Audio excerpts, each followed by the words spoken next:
नमो भगवते वासुदेवाय। ओम नमो भगवते वासुदेवाय। ओम नमो भगवते वासुदेवाय। कृष्णाय वासुदेवाय देवकी नंदनाय च नंद गोप कुमाराय गोविंदाय नमः। हे कृष्ण करुणा सिंधु दीनबंधु जगतपते गोपेश गोपी कांता राधा कांत नमस्तुते। तप्ता कंचन गौरंगी राधे वृंदावनेश्वरी वृषभानो सुतदेवी प्रणमामि हरिप्रिय। श्री कृष्ण चैतन्य प्रभु नित्यानंद श्री अद्वैत गदाधर श्रीवासुदेव गौर। हरे कृष्ण कृष्ण हरे राम हरे राम राम राम हरे। जरा मरण मोक्षाय माम आश्रित्य यतन्ति ये ते ब्रह्म तद्विदु कृतसनम आध्यात्मम कर्म च अखिलम। जो जरा तथा मृत्यु से मुक्ति पाने के लिए प्रयत्नशील रहते हैं वे बुद्धिमान व्यक्ति मेरी भक्ति की शरण ग्रहण करते हैं। वे वास्तव में ब्रह्म है क्योंकि वे दिव्य कर्मों के विषय में पूरी तरह से जानते हैं। इस विषय पे हम कल चर्चा कर रहे थे।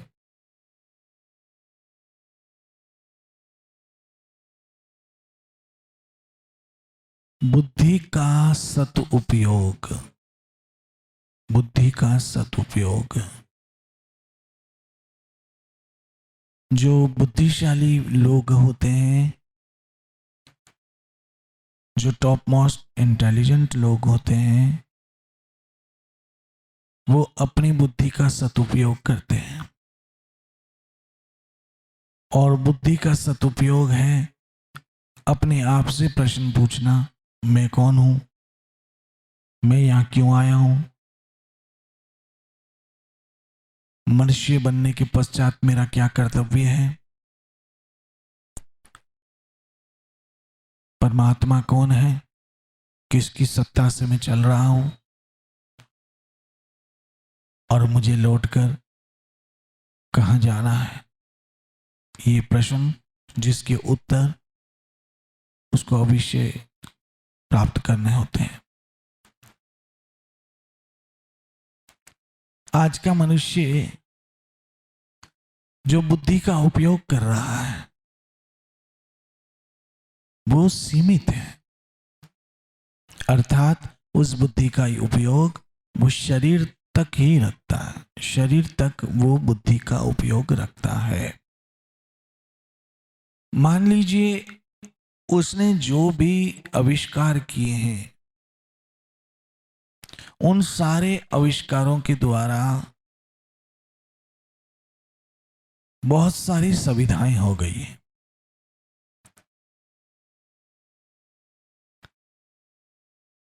बहुत सारी सुविधाएं हो गई हैं, लेकिन उन सुविधाओं के द्वारा जो समस्या है, जीवन की वास्तविक समस्या है, उनका कोई समाधान नहीं निकल पाया है।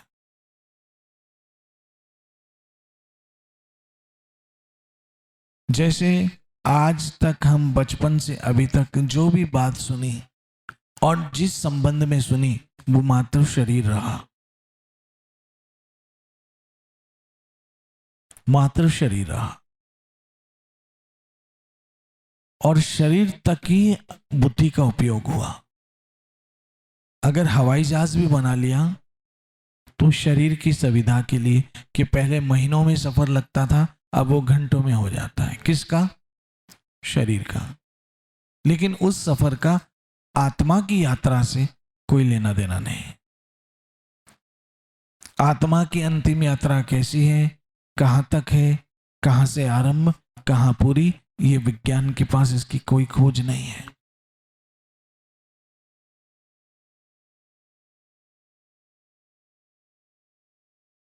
ये विज्ञान के पास कोई खोज नहीं है,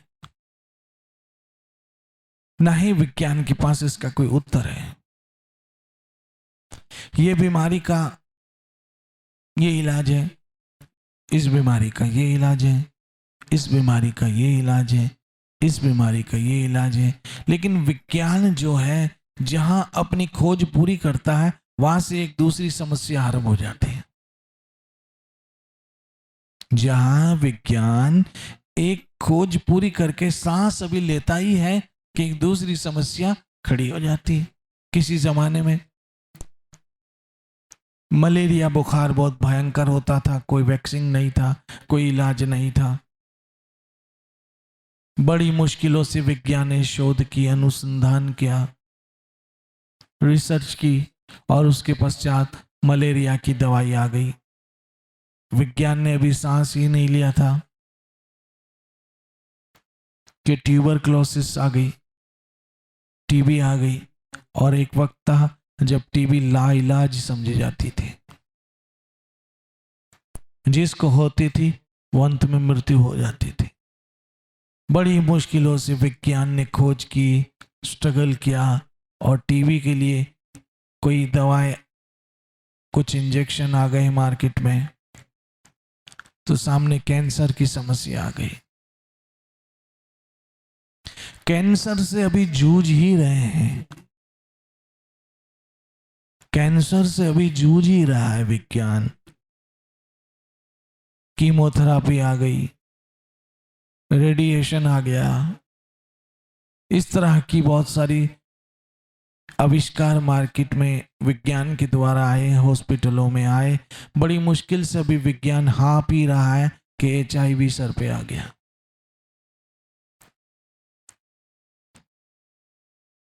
अब HIV की खोज की जा रही है, वैक्सीन की, दवाइयों की, बीमारियों की। विज्ञान एक सांस लेता है कि दूसरी समस्या सर पे है। पूरी तरह से जरा, जन्म, मौत और व्याधि की जो समस्या है, उसका समाधान किसी विज्ञानी के पास भी नहीं है, क्योंकि बड़े से बड़े विज्ञानी भी अंत में मृत्यु को प्राप्त हो गए।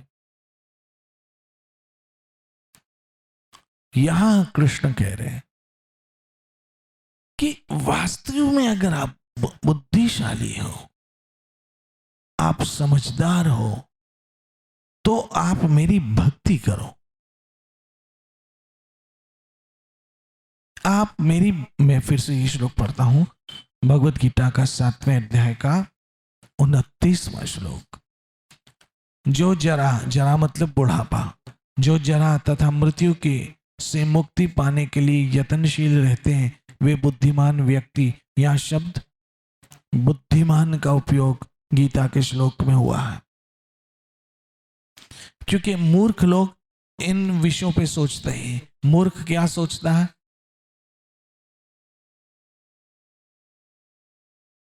खाओ, खूब खाओ, लेकिन क्या खाओ उसकी परिभाषा वो नहीं जानता है। पियो, खूब पियो, लेकिन क्या पियो उसको पता नहीं है। खाओ, पियो और ऐश करो। खाया पिया, बच्चे पैदा किए और अंत में मर गए। बस ये हो गया मनुष्य जीवन पूरा। चार पैर धंधो क्यों, चार पैर रहो सोई, राम नाम पल भर ना लियो, मुक्ति कहां से होई। सारी उम्र कुछ लोग नाराधम होते हैं, कुछ लोग नास्तिक होते हैं, कुछ लोग माया अपहत ज्ञान होते हैं, और कुछ लोग मूर्ख होते हैं।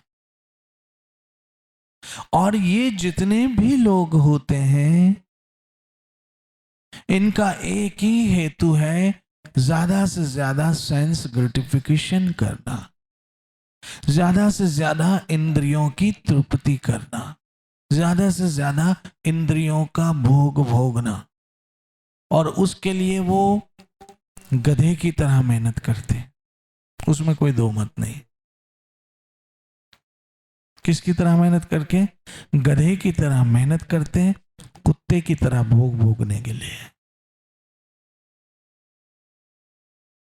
मेहनत करते हैं, गधे की तरह।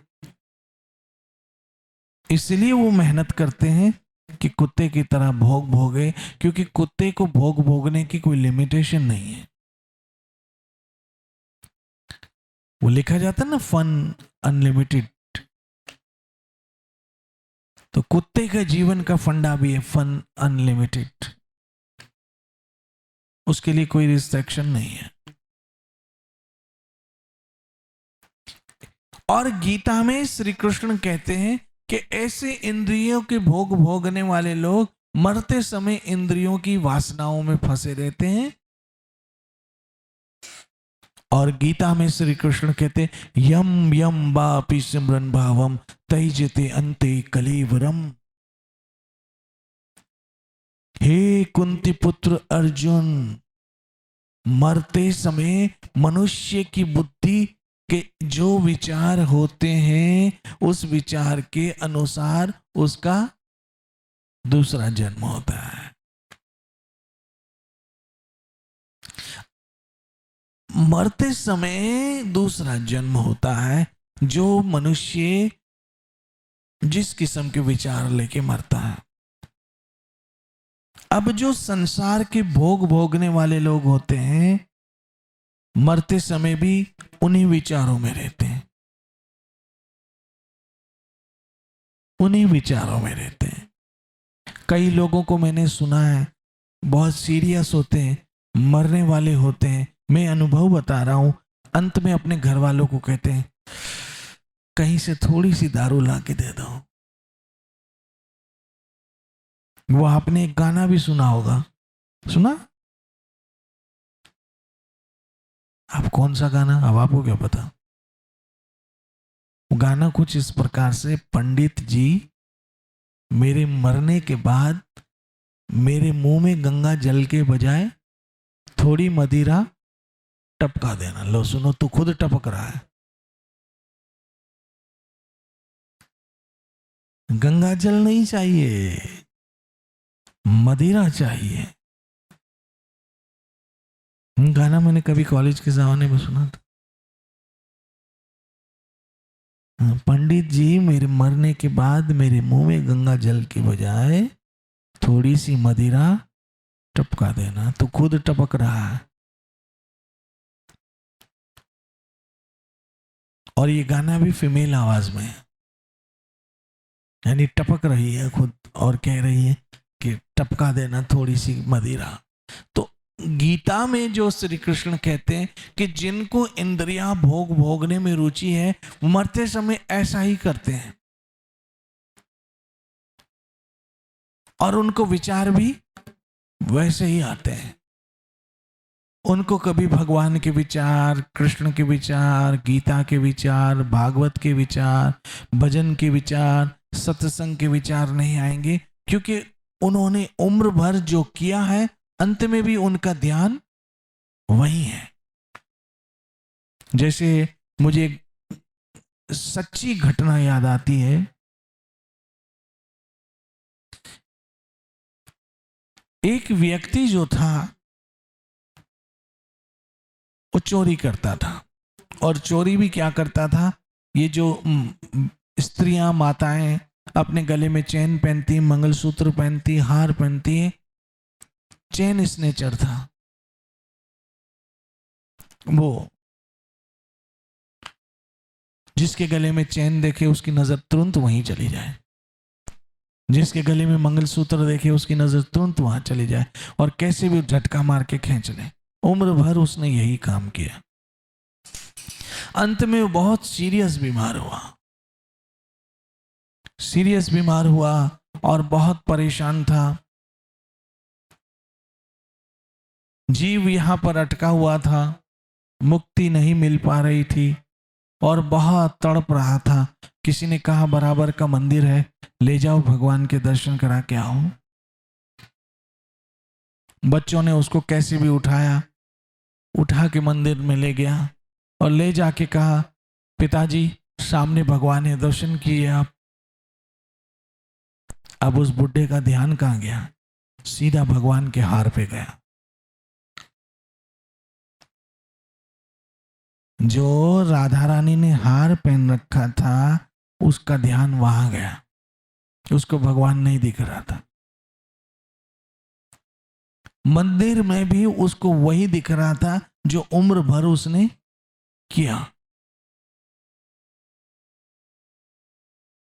उसको भगवान देखकर भी भक्ति के विचार नहीं आए, भगवान देखकर भी सत्संग के विचार नहीं आए, भगवान देखकर भी मुक्ति का विचार नहीं आया, बल्कि भगवान देखकर भी राधा रानी के गले में जो हार था विचार आया कि ये कैसे ले लूं, क्योंकि उसकी मेंटेलिटी ऐसी बन चुकी थी। मैंने कहा ना, एक दिन एयरपोर्ट पे मुझे कुछ जुआरी मिले, मैं भी फ्लाइट से उतर रहा था और कर्म संजोग से गोवा से भी एक फ्लाइट आई, तो हम सब जो है निकल रहे थे, तो वो सामान ले रहे थे हम, तो मुझे मिले, पांव छुए, हाथ जोड़े और बोले वाह वाह वाह, आपके दर्शन हो गए, आज हम बहुत खुश हैं, मैं 5 लाख जीत के आ रहा हूं, समझिएगा। दूसरा बोला आते हुए दर्शन हुए ने, अगर जाते हुए होते तो हम 25 लाख जीतते। उसको उसमें भी वही जुआ दिख रहा था। बोला अगर जाते हुए आप मिल गए होते तो आशीर्वाद मिलते, 25 लाख जीत के आते। उसमें उसको भी वो वही दिखा, क्योंकि उसकी मेंटेलिटी में वो चीज बस गई थी, और वो मेंटेलिटी अंत में उसका स्वभाव बन